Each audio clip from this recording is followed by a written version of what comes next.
Hello दोस्तों, नमस्कार। मैं आरती शुक्ला, आप सभी का मेरे चैनल में स्वागत है। और मैं आज दीदी के घर आई हूँ मिलने के लिए। दीदी के घर में चोरी हो गई थी, तो सुन के दीदी के पास आए हैं मिलने के लिए।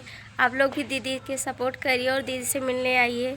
सुख में तो सब लोग साथ हैं, दुख में भी साथ देना चाहिए।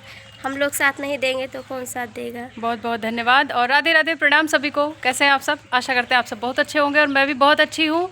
और बहन आई हमसे मिलने, बहुत अच्छा लगा, क्योंकि सुखमा तो भैया सब है आवत हैं, दुखमा आई के जेरा गदगद कई दीन। और आप लोग का सपोर्ट ये मेर रहा कि आज ममता मिश्रा एकदम अपने घोड़े फिर से खड़ी हुई गई, बिल्कुल साहस के साथ। बहुत बहुत धन्यवाद आप लोगों को, और इतना प्यारा आशीर्वाद देने के लिए कोटि कोटि आभार।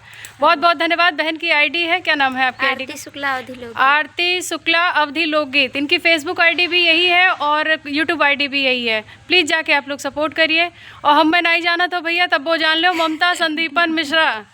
तो प्लीज़ जाके अगर सपोर्ट कर सकिए तो बहुत बहुत बहुत बहुत धन्यवाद। और आप लोग बहुत साथ देते हैं, बहुत ही साथ देते हैं। अब जितना भी कहा जाए कम ही है सभी को।